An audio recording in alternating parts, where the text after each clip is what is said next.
Emergency injection भितर magnesium sulphate को मध्य consider करा जाए।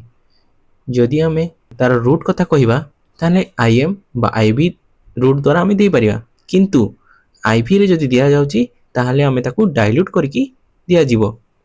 जदि आमे यूज कथा कहिबा ताने मैग्नीशियम डेफिशिएंसी रे यूज करा जाए।